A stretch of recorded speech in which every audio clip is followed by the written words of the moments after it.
Big TV భక్తి సమాచారం WhatsApp ఛానల్లో జాయిన్ అవ్వండి. అన్ని విశేషాలు ఎప్పటికప్పుడు తెలుసుకోండి.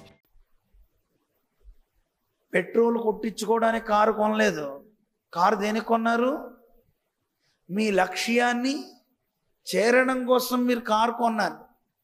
లక్ష్యం కోసం వాడాలా? కారు ఉంది కదా అని తిరుగుతూ దానికి డీజిల్ కొట్టించడానికే? ఆలోచించండి. ఈ శరీరం కూడా ఒక వాహనమే.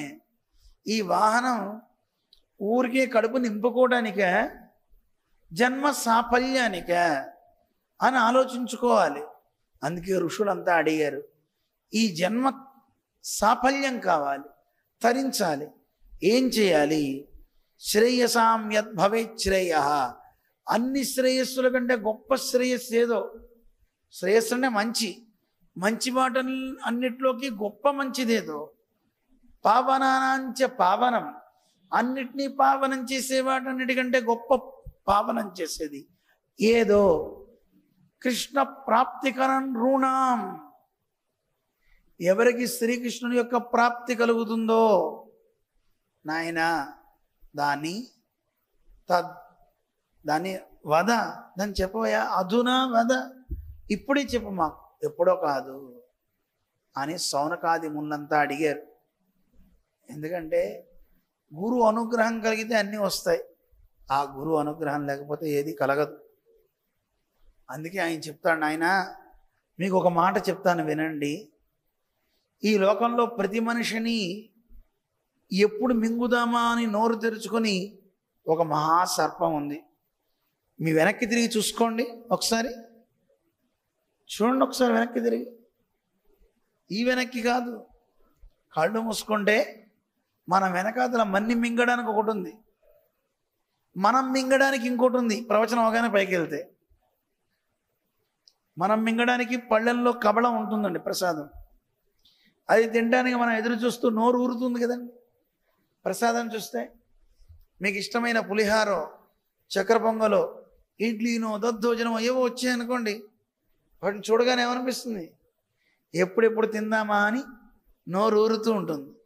ఊరుతుందా ఊరుదా? మనల్ని తినటానికి నోరు ఊర్చుకునే ఒక మహాసర్పం ఉందిటండి వెనకాతల. దానికే పేరు కాలము. ఏం పేరు? అది ఒక మహాసర్పం. కాలవ్యాల ముఖగ్రాస త్రాస నిర్నాశ హేతవే. దానికి ఒక ముద్దలా మనం ఉంటాండి. అప్పుడప్పుడు మీరు చూడండి, ఒక జంతికో పటికి బెల్లమో నోట్లో వేసుకున్నట్టుగా ఒక్కొక్కడిని అలా నోట్లో వేసుకుంటుందండి. అది సప్పరిస్తుందటండి. తినచ్చాలమని అది మింగుతుందని మనకి తెలియదు. మనం ఎదురుగుండా ఉండేటువంటి పదార్థాలను చూసి మనం లొట్టలు వేస్తుంటాం.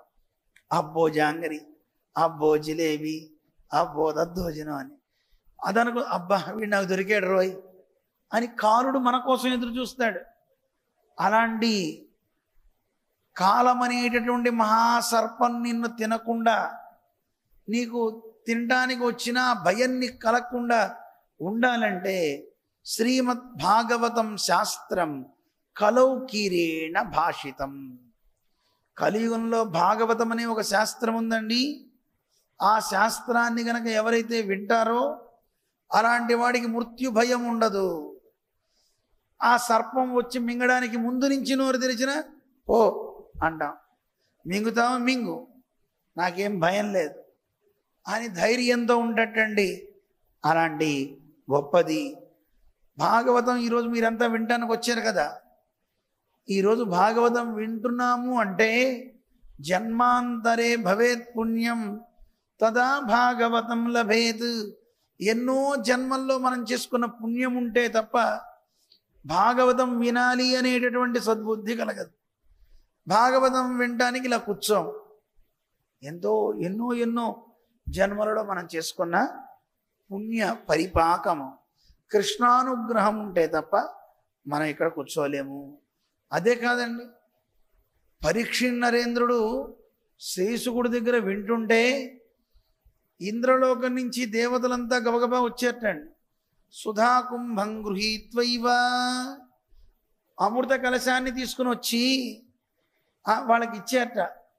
ఏమండి శ్రీశుకుల వారు, ఈ అమృతాన్ని తీసుకోండి, సుధాకుంభం గృహీత్వైవ ఈ ఈ దీన్ని తీసుకోండి, తీసుకుని మాకు ఆ కథా సుధని ఇవ్వండి, భాగవత కథ అనే సుధని మాకు ఇస్తే మంచిది.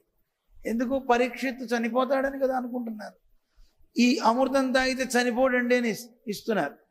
ఒరే, అమృతమే అంత గొప్పదైతే మరి మీరు భాగవతాన్ని ఎందుకు తీసుకుంటున్నారు అంటే భాగవతం ఇంకా గొప్పది. క్వ సుధా క్వ కథాలోకి, కథ ఎక్కడ, సుధ ఎక్కడ? అమృతం తాగితే కొన్నాళ్ళు బతకచ్చు, కానీ మరణం తథ్యం. కానీ భాగవతం చదివిన వాడికి, విన్నవాడికి మళ్ళీ మరణించాల్సిన అవసరం లేకుండా, మళ్ళీ వాడికి పుట్టుకే లేకుండా చేస్తుందటండి. వాడు పరమాత్మ సాన్నిధ్యంలోనే ఉంటాడట. అలాంటి గొప్ప కథ శ్రీమద్ భాగవతం. అందుకే ఒక మణికి గాజు పెంకికి ఉన్నంత తేడా ఉందటండి భాగవతానికి, అమృతానికి. For more videos like this, subscribe Big TV channel.